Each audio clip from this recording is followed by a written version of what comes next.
Hello, everybody. You are on Becoming Quantum Conscious, and my name is Bart Sharp.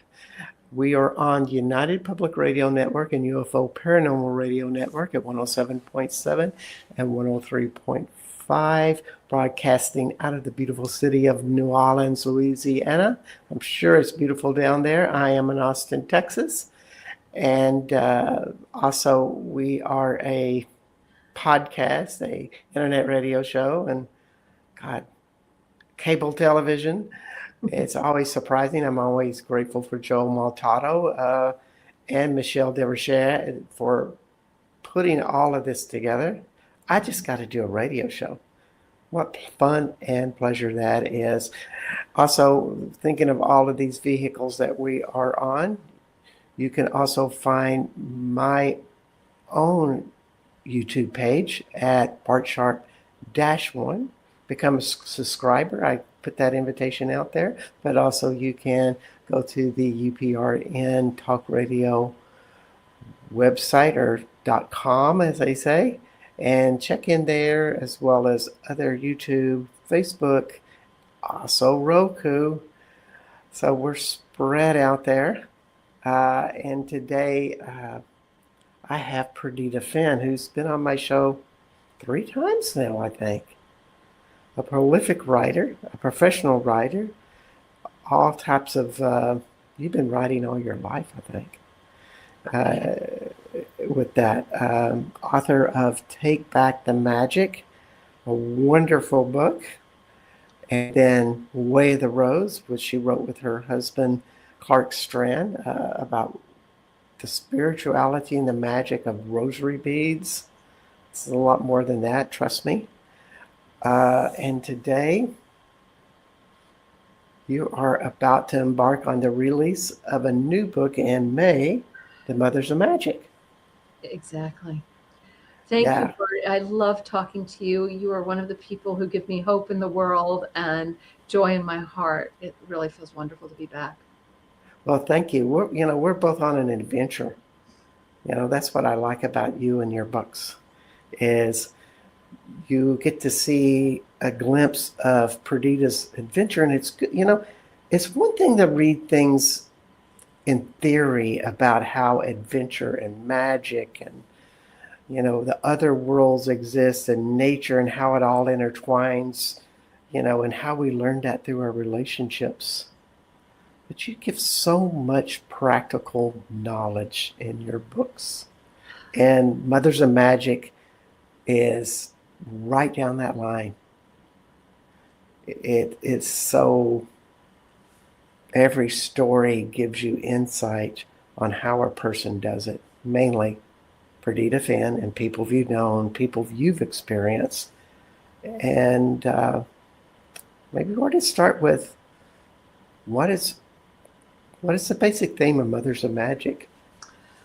Well, I'll tell you a story. You go to France a lot, and I'll tell you something to look for. Okay. And it's, when I was in France in 2015, I love going in little old forgotten churches, and I love just poking around and seeing where spirit leads me, right? But I began noticing something. I began noticing in church after church in rural churches around France, you'd come into one of these little, stone buildings, and off on the side would be the Lady Chapel to the Madonna, right? And there'd be some candles lit in front of a statue of the Madonna. Yep. But she wasn't ever alone. And on one side of her would be Joan of Arc. And there was Joan in her armor, and she'd have a sword in her hand and a shield in the other, ready to take down some of the English. And then on the other side of the Madonna would be Saint Anthony. And there he was in his monk's robes, long to the floor, cradling in his hand the infant Jesus, the baby. And in the other hand would frequently be a flower, a lily.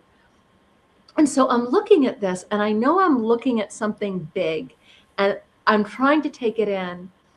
And what I began to realize is the mother is never singular. Mothers know that you need more mothers in the room, that one mother is never enough. and the Madonna can't do it by herself. She's got to have Joan there with her sword.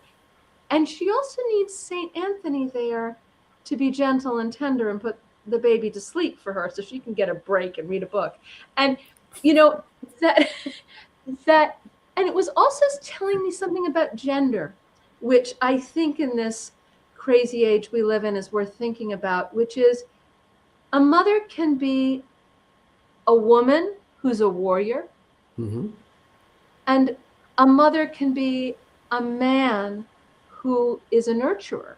That mother has become a very gendered word in our culture. And in fact, it's a word that if you go back, say, to the Kogi people in Colombia, they call their wise ones mamas.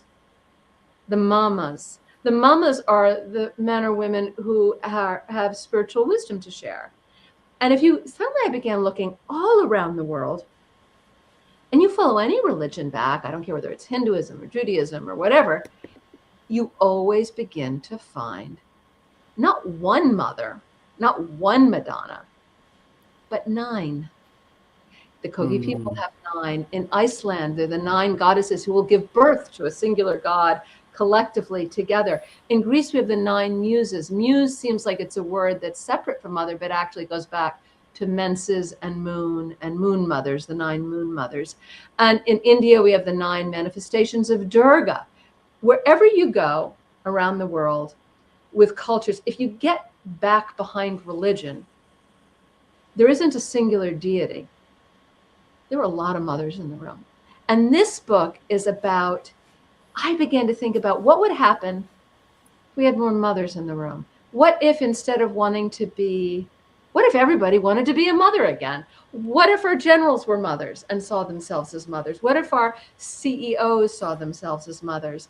And not just mothers of biological children, but mothers of the earth, mothers of every soul they met, because this is what it used to mean to be a mother. It used to mean, it wasn't a gendered or biological definition. It was a way of being in the world. Jesus was a mother, right? You're a mother. There are people in the world, and Martin Luther King's, we've just been celebrating his holiday. He's clearly a big mother in the world. We feel these mothers in the world, right? We know them. We can recognize their energy. So this is a book Yes. that looks at who was the mother before civilization, what's happened to her within it, and Wow. how can we get That's that something that else? is such a great concept. It's a state of being. It's a state of And, being.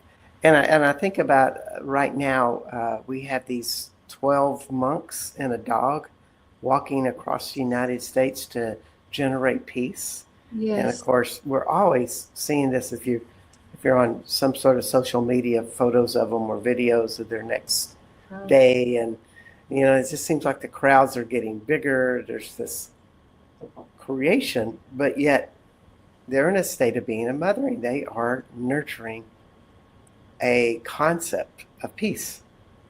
And Absolutely. And what is it the Madonna's holding in her hands in the Middle Ages? She's holding this planet frequently. Frequently, she's yes, depicted not just holding the child, but the whole planet. yeah. And you And think that, well, yeah, I think of that as like, well, Jesus is like the savior of the world. But let's just take that in a motherly fashion. How would a mother hold that planet? It wouldn't be like I'm the savior of the world. I'm giving it mothering. exactly. And there are a lot of different kinds of mothering. Like, Joan of Arc is going around and hitting everybody with her sword to get them to behave. Let's not forget, there are a few people I'd like to send to their room right now and have a timeout, and then we'll have a talk. You know what I mean?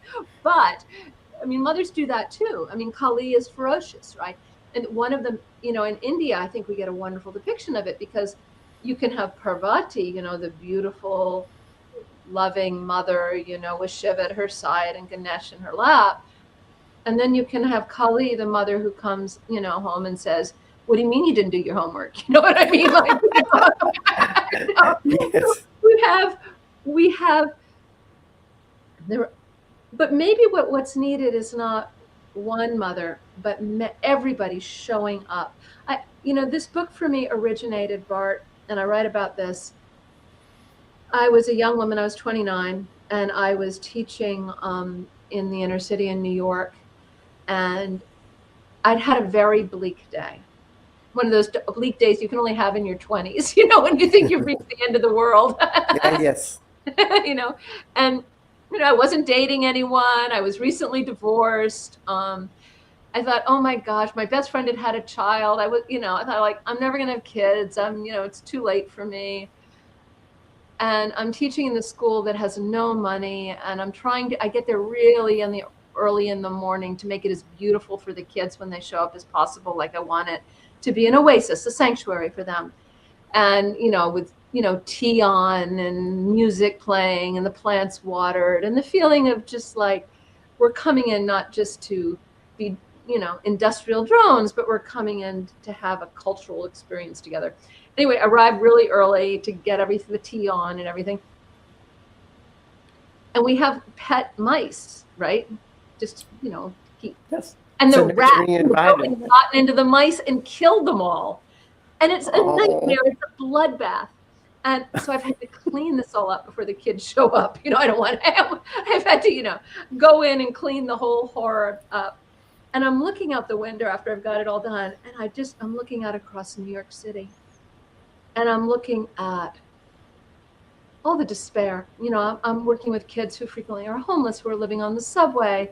I see up close the drug addiction, the despair, and the horror, all the way down to Wall Street, where people who don't know who they are, don't know what they want, are just depriving everybody else of what they need. And I'm looking at it and I think, okay, maybe I don't get to have kids, but there is a lot of work to do in this city. So whatever happens today, I'm going to be a mother. I don't have to have kids to be a mother. Yeah. I get to, the world is asking me right now. As you say this, and this is why I love having conversations with you. I never know what concept's going to show up in this and surprising me. Mothering is a state of being. And when you start to do that, whether you're a man, woman, cat, dog, something turns on in you of a type of consciousness. We say, oh, we meditate to get a higher consciousness. We do prayers to get a certain type of consciousness. We do the rosary to get a certain type of consciousness. However, when you mother and you care for someone and give nurturing, that opens something up in any soul that's doing it. There's a wonderful Zen teacher, a Buddhist Zen teacher. He was a wild, wild figure. His name was Soen Nakagawa Roshi, and he was one of the first, Japanese Zen teachers to come to America. And someone once asked him at a teaching, what do I do when I feel despair? And he said, encourage others, make other people feel better. And he knew how to be a mother in the world. He used to take off his clothes and go dance under the moon in Central Park and find the homeless people to give them food. And and he would eat out of the trash cans. He was a wild being. And but yeah, encourage others. How do we take, I've often, when I was a child, Bart, I did not grow up in a religious family, and I'm not religious at all. No religion for me. Mm-hmm. But I remember hearing about heaven and hell and thinking it didn't make any sense to me. And the reason it didn't make any sense to me was not because I believed in a spiritual world, but this model didn't make sense, because what I kept thinking about was, so you have a place for the good people and you have a place for the bad people, right? But who are the good people who can enjoy the good place? Well, there's a place where people are suffering. If they were good people, wouldn't they be in hell taking care of those people? Like, I don't want to be the asshole. I don't want to be with the assholes who choose heaven. I want to be down with the people showing up for others, bringing soup, giving back rubs. Here's an ice pack for your head. I know it's hot down here, but here we are. Let's sing some songs. And what I realized, what I think even as a child, it's taken me a long time to articulate, 6 decades to articulate this, which is, if you find yourself in hell, who can you mother? when you feel despair, who can you encourage? And suddenly we shift the energy, right? Yes. Wow. Okay, this is surprise number 2 for the show. Okay. You always think of heaven, and it's like going to a country club 24/7. All the drinks you want, and these poor SOBs are down there below, and you're laughing at them, or like, oh, they missed it. Well, that's their problem, but it's all of our problems, and this is so much about what the world is right now, and Right? we know that the answer is we got to let go of the country club and bring heaven and hell together. That's it, Bart. I mean, that's why I love talking to you, because you understand it so deeply, and and the truth is, everyone's. I sometimes look at the world right now and think about people sort of, I got mine, I deserve mine, and I don't think it makes people feel joy. I don't think it makes people feel safe. I think there's a lot of fear right now. Yeah. And I think what both you and I are committed to is finding that kind of rooted faith within us, however we're called to it, so Yeah. we can offer sustenance and nourishment to others. So I want to set you up for surprise number 3. Okay. This is a question.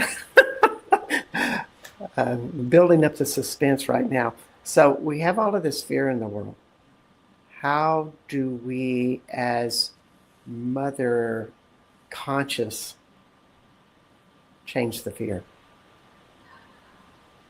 Oh, how do we change the fear? First, we gotta, I try to do it I often say that, like, faith is a foundation we build within us, one grain of sand at a time. And, one tiny miracle at a time. And I think before we can feel like we have something to offer, we have to feel like we have something within us there in that place. So what everybody needs is to feel mothered.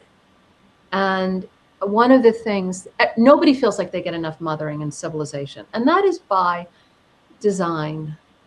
Yeah.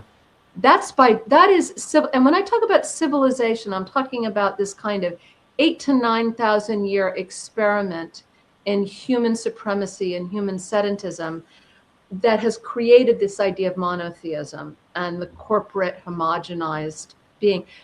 Our species is much older than that. Our species is at least 150,000 years old. And during that time, we had culture. We had art, we had music, we had dance, we had some of the greatest painting in the world. We have stories that go back 100,000 years. So we had culture. And then we imposed on this culture this idea of empire. And empire sets itself against the mother. Sometimes we use the word patriarchy, but I think that makes it feel like it's men's fault. And I don't want to gender anything. It was a human mistake. And that we made.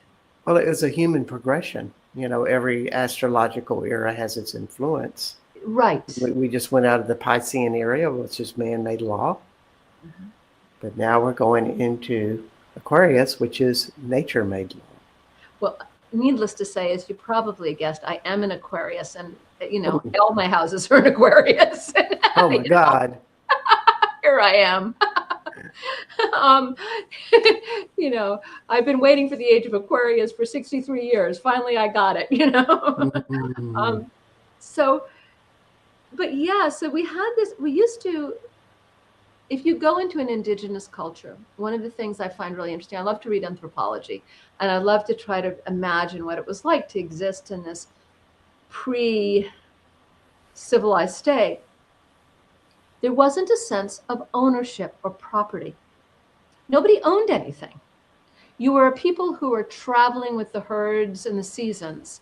And so really, you put stuff on your back, and you have these like traditions of the potluck, where you'd get together and you'd find another group and everybody would exchange beads and stuff. And that's it. You didn't carry a lot. You didn't own a lot. But the whole earth was offering you food and shelter and joy and art. And you know what I mean? You were Yes. Celebratory. You had the whole world. You belonged. And you didn't own anything, and you didn't own your kids. And a child might be born to a woman, but they've shown in a lot of indigenous cultures, many people might nurse that child. Many women might nurse that child, including postmenopausal women who could still produce milk from time to time. So that child might have many nursing mothers. Oh my gosh, any women listening to this would go like, oh, I'm not responsible for this whole, the very being of the child was being cared for in the community. And frequently, men, like St. Anthony in that picture, would think of themselves as the mothers also of this child. Everyone, regardless of their gender, would feel like their job was to be a mother to this child who is there. And so it wasn't like, this is my kid and he's going to inherit my stuff. It's like, who is this being who has returned to us from the other side? How can we all, and they frequently, most indigenous cultures believe in the eternal return and reincarnation. So a child comes into the world and the question is, who are you? Who were you? Are you my great-grandmother come back? Are you my great-grandfather come back? We are all related to each other in cycles of belonging we can hardly imagine. And that pre-civilized world, its worldview was circular, and it was about the eternal return. So you might call yourself a salmon people or a reindeer people, and that wasn't just a totemic image. That meant that my grandmother died, and I knew when I ate a salmon after she died, oh, this is my grandmother, reincarnated, come back to feed me. When she was a human being, she had fed me with her body. And now that she's a salmon, she's feeding me with her body. And one day I will become a salmon to feed my people. And that goes with the principle that as we live and die, we go back to the earth and it nourishes the earth. So therefore, we create the salmon, or we create the deer, or the plants. It's just this big recycling. And if you think this way, there's a beautiful story I read in one book about the Kung people in South Africa, and this anthropologist is with them, and he comes through this elephant hunt and watches all the sharing rituals that are very beautiful after the elephant is divided up for everybody to eat. And this one man he's sitting next to takes a bite of the elephant and bursts into tears. And the anthropologist says to him, why are you crying? And he says, until I tasted her, I did not realize this elephant was my wife who died so many years ago. Mm. And he means it literally. He doesn't mean this is a metaphor or an archetype. He means, oh, my wife who I loved and missed has come back to feed our whole community. And his love of her, of the elephant, this is not someone who's going to randomly go out and slaughter animals. Yes. If they're his wife. This is not someone who's going to put an animal in a factory farm. This is someone who is going to treat every being he meets with reverence. As his mother, as his wife, as his daughter.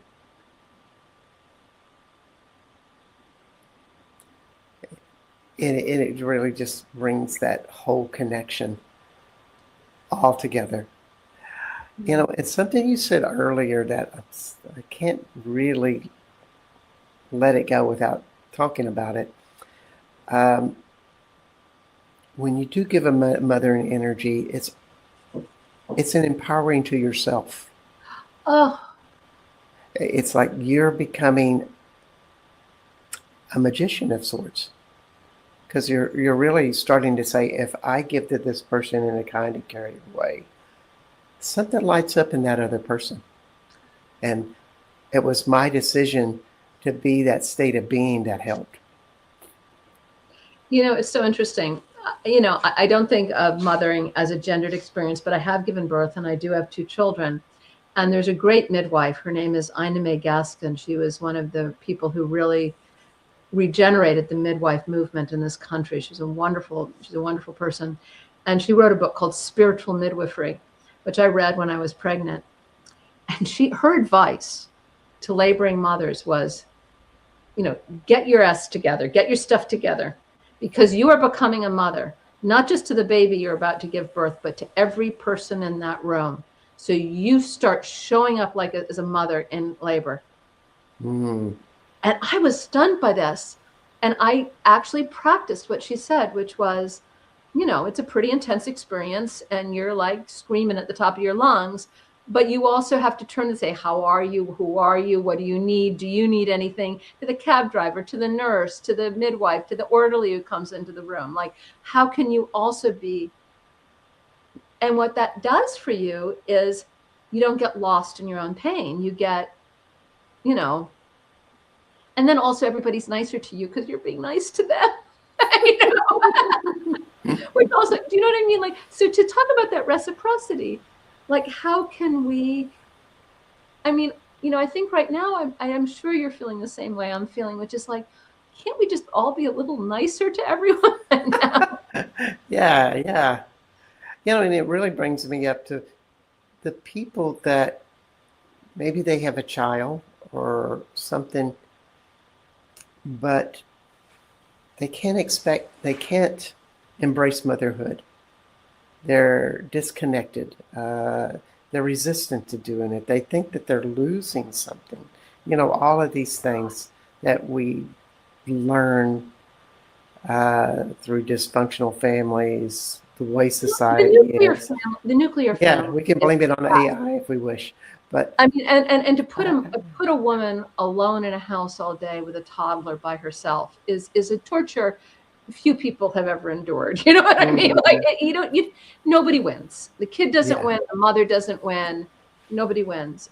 And the idea that we take our most precious resource, our elders return to us, and warehouse them in preschools and daycares with one adult and 30 kids. Well, what we should have is 30 adults and one kid. You know what I mean? I really believe children should be at the center of the spiritual experience. And the Roy of the Rose community, my husband and I founded, not only are children welcome at every circle, and they do come to circles, they are frequently invited to run the circles. They can. And they are not, I was so tired of going to spiritual events where people had to leave their kids or find babysitters, or the kids were out in a cabin out back or the room out back. I said, if the kids aren't in the center of this experience, nobody knows what they're doing here. And nobody knows. And, so this one 8-year-old boy, he comes to our Way of the Rose circle, and we pray for our heart's desire at a certain point. And this 8-year-old boy says, Bart, people are praying for health and they're praying for, joy or whatever. This boy goes, while we've been sitting here, I've been looking at the mountain.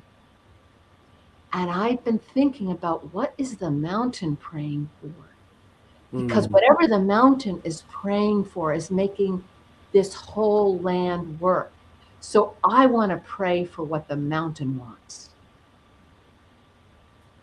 Okay. That's an 8-year-old. You want to put that kid in the back room? You want to put that kid in daycare? Like, that kid is your teacher, come back. And I have 2 kids.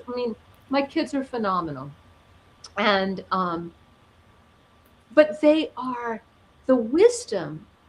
Like, my daughter at age 4 turned to my husband and she said, Daddy, when a heart breaks, is it so a bigger heart can grow in its place? Like, whoa. But every parent, we should have children at the center. And that's not just for biology. And there should be lots of aunties and, mommies and daddies and grandfathers and grandmothers around.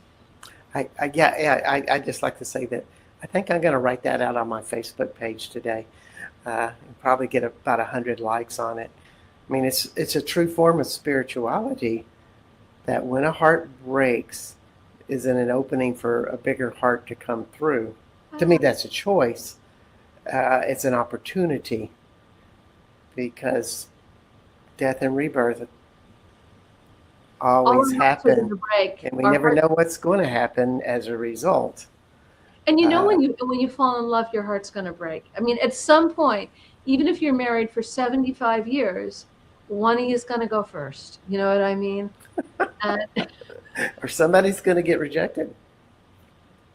you know, I mean, and I think about the people, and I invite people to think about the beings who have mothered us. Like, I think a lot of us feel mothered by our animals Mm-hmm. and loved by them. We've been mothered by teachers. I knew a man who was a teacher, an extraordinary teacher. And he was the kind of guy who always knew when you were upset and knew what to say, right? I remember once meeting, his name was Cesar Albini, and he was from Uruguay, and he was a gay man from Uruguay, fabulous teacher. And, he knew always how to show up when you needed help. And he knew how to offer listening when you needed listening and advice when you needed advice. And I remember the care he took for me once after a terrible breakup in my 20s and just making me feel lovable and worthy again. And, he was dying of AIDS and he was out mothering the world. And many men wrote about him in their memoirs of that era because he was such a force of love. He himself wasn't a writer, but he was really thought like, my job isn't to be feeling sorry for myself. My job is to be loving right now to everyone I meet. And, he was probably the greatest mother I've ever met. And I pray to him as one of my mothers. And my animals have been my mothers. And the earth is my mother. And certainly, I feel like very blessed. Like when you hang out in spiritual circles with people like you, Bart, you do feel mothered and loved and known. Yeah. And Yes. safe. Well, we all want to nurture each other, I think, because we're looking for that place of belonging a lot of times. I teach classes in a vegan restaurant. I had to give a shout out to Casa de Luz in Austin, Texas, and also the Third Eye Lounge, cacao bar there. That's where I hang out, teach classes for fun. But as I get around people of all ages, that's the common thing that I see is like, we're looking for a place to belong. But what I think they really want that is not identified is we want to mother each other. And suddenly there are enough mothers in the room. And the thing is, I think everybody feels frequently, I look in my book at the history of mothering in an empire, and really, the first thing that happens is the grandmothers get sidelined in empire. Like the grandmothers are useless because they can't produce children anymore. They're not in charge of anything. They become sentimental. They can't walk fast. We lose our grandmother goddesses. We've even forgotten a lot of their names. We know, the Kaliak and Tiamat and a few of their names, but the grandmother goddesses really get pushed away. In the Middle Ages, you still have the Madonna, but then you get the witch trials, and the Madonna becomes sentimentalized so that many people think of the Virgin Mary. She becomes, instead of being depicted as a adult woman, frequently bare-breasted and nursing, as she was in the Middle Ages, she suddenly is being represented as almost a prepubescent girl. And then, finally, of course, we have Freud. And I get to speak on this because I have many psychoanalysts in my family. But that's the great demonization of the mother. All of your neuroses, all of your problems aren't because of capitalism or an unjust social system, but because your mother was either smothering or she ignored you or a narcissist or whatever. And we become, I write about this in my book because I got into psychoanalysis in my 20s. It was the family religion. And at a moment when I should have been healing with my mother, I was separated further and further away from her. My daughter and I have worked to really create a very powerful bond together. We're kind of a dynamic duo. And we consider it our great triumph. My son too. Both my kids live with him, and they're grown-ups. They're almost 30. My daughter's 32. My son's 29, and they both live within 5 minutes of each other, and me. Wow, which is remarkable in this culture. It is. It is so much. And as you talk about the Madonnas, and I think of the young saints, I think of France has Saint Germain, not the German Germain, but the Saint Germain, who's a Violet 14-year-old Flame. girl, 16-year-old girl tops. And she's highly revered, but that archetype is so much about innocence.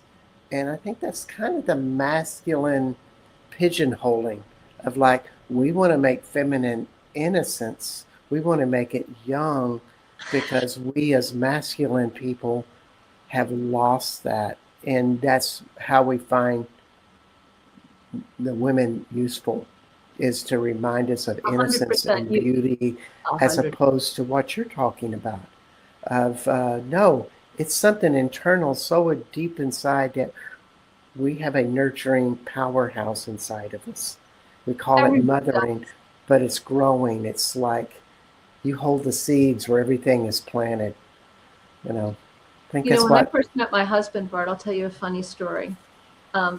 We met in New York City, and he asked me out on a date. And, we're the typical date. We're going to go to a Japanese restaurant, and then we're going to go to a movie.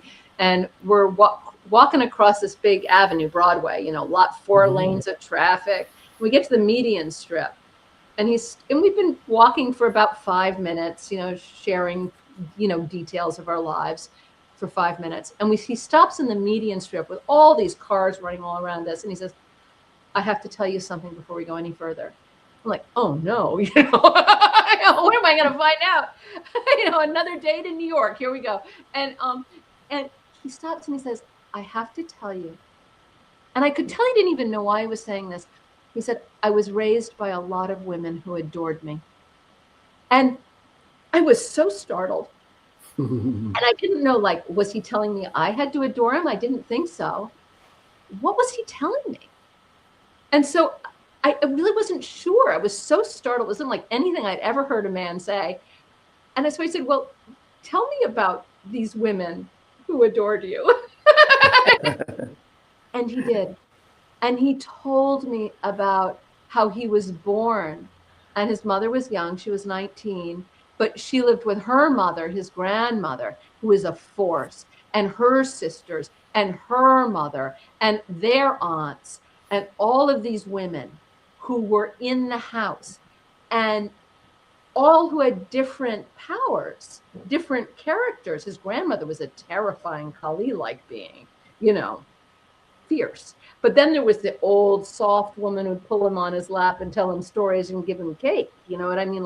And he's telling me about these women, and as he's telling me about these old Arkansas backwoods women, I think, oh, this is a man who's known love. This is what he's telling me. What he stopped to tell me is, I feel loved. I know how to love. And of course, that's when I fell in love with him, when he started talking about these old women. Wow. And I think, he's had a lot of hardship in his life, but that foundational circling of love can guide you through anything if you have that. Exactly. You can put it, it can give you strength through any problem. Anything. You are fortified. And we have been having a fortifying conversation, but it is actually past midpoint, and I feel obligated to tell everybody that you are on United Public Radio Network and UFO Paranormal Radio Network at 107.7 and 103.5 out of New Orleans, Louisiana.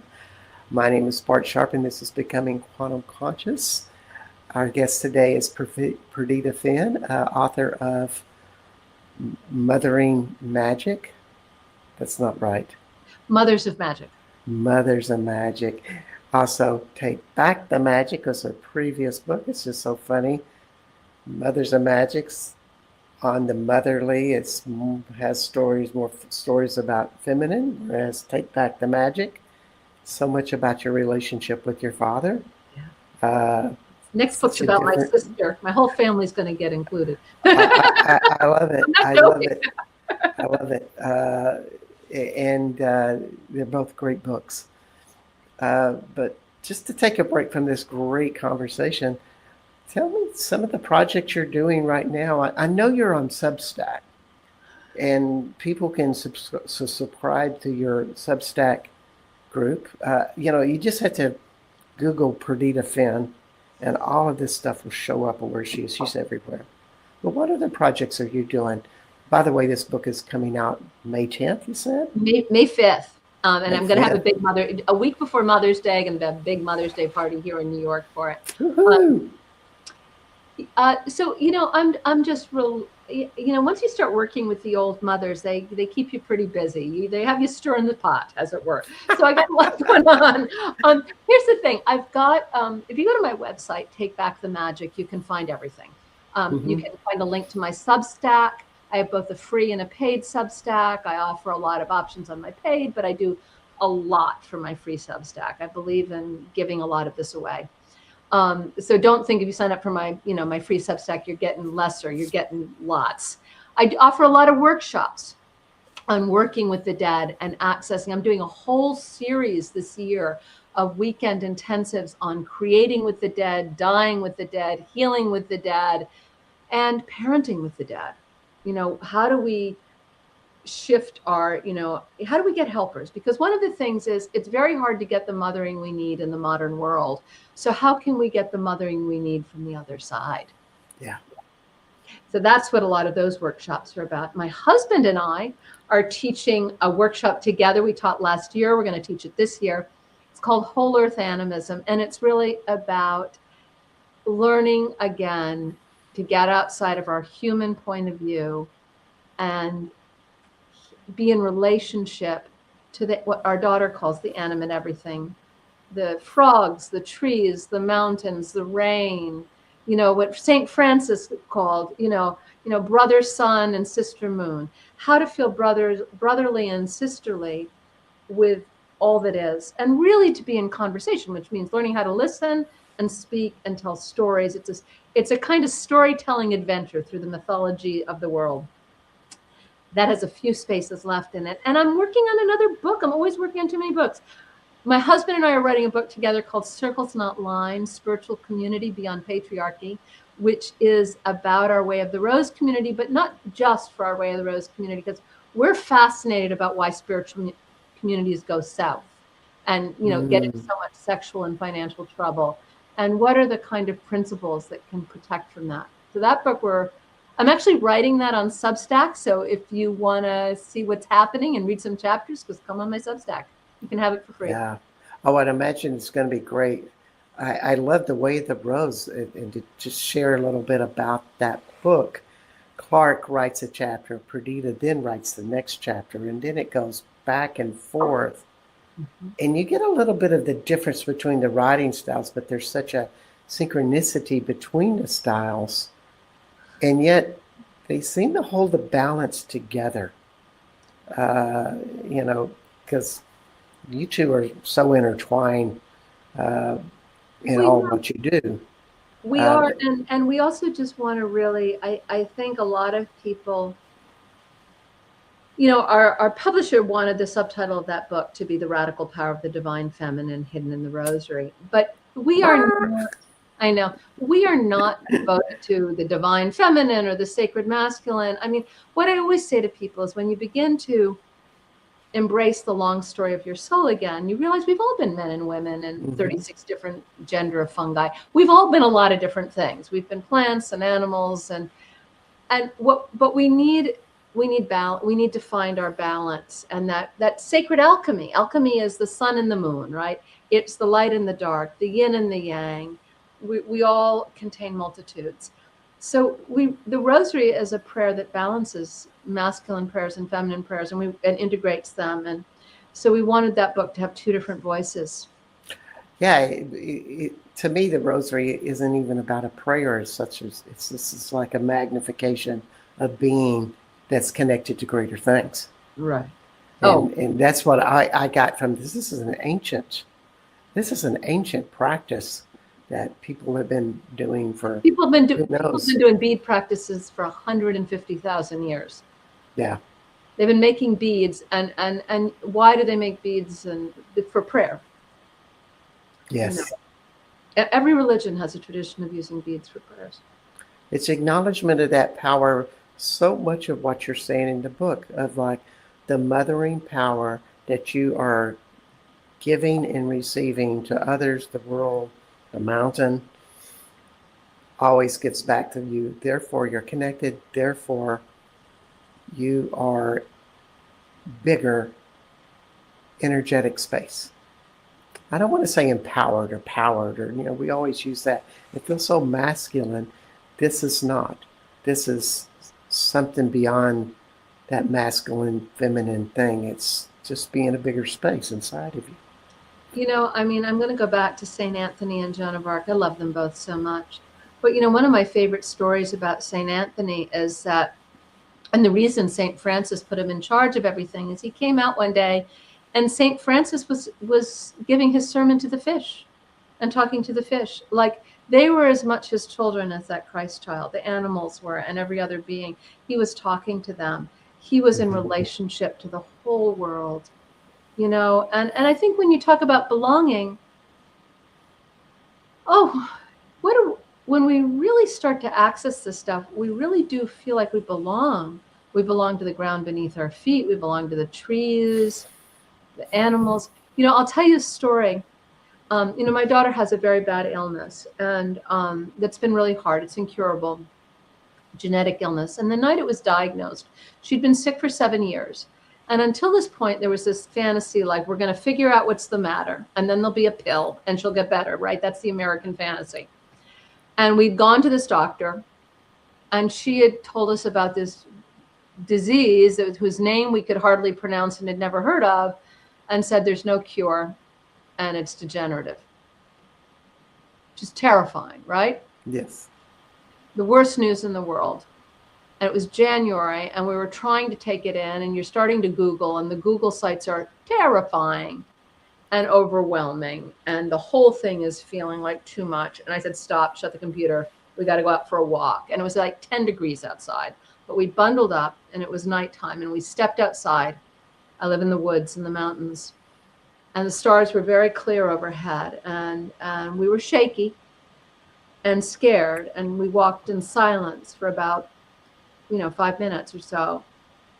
And all of a moment, an owl swooped in front of us and landed on a branch right beside us, like 3 feet from us. Huge owl. And so Sophie and I stopped. And then Sophie bowed and I bowed to the owl, like, hi, what do you want to tell us? And she sat and stared at us for, 10 minutes. And it was too cold to stand any longer, and she wasn't going to leave. So we turned to walk back inside to go warm up. And we'd walked a couple of steps when the owl swooped behind my daughter and wrapped her wings around my daughter. Wow. And then took off into the air. Wow. So that whole moment shifted, and we both knew that we were in this terrible moment of crisis. The earth was holding us. The owl mother was holding us. She was going to hold us through this experience, and she has held us through this experience. And she shows up all the time. And the foxes show up, and the animals. And the more you get into relationship with these mothers, the more you feel mothered and belonging. Like, it wasn't like the diagnosis got thrown away and suddenly she was better. That didn't happen. But what happened was within us, was our sense of how we were going to make it through all this as a family. And my daughter's work. She has decided that this illness is her invitation to share the healing the earth has offered to her with the world. Yes, and for those of you who don't know, we're talking about Sophie Strand, author of The Madonna Secret and other books out there, and they're really great. She's been on my show. I've read her stuff. She's brilliant. I think so. Yeah. Gosh, it's such a great story, and we're all connected. Yeah, and so it's really, I look at a lot of the people who are committing the atrocities in our world right now, and I see people who are so radically unmothered. They haven't had love. They don't feel love. They don't feel, and they're enacting fear and violence on others. And I mean, you know, when people are acting out, they need to be, as I said to you, sometimes they need to go to their room for a little while, you know. But that doesn't mean you're not going to bring them something nice to eat and try and slowly bring them back to the world of love. Yeah, that they have a place that they belong. Exactly. That is part of the whole. It's like the tribe that you explained that were nomadic, that they were connected to everything, Yeah. and they really belonged. And I think that's what, you know, the message that we need to give the world. You really belong, You and really, you're making the decision not to belong if you feel disjointed, if you feel like you can't feel other people's feelings or their situation without compassion, nurturing, empathy.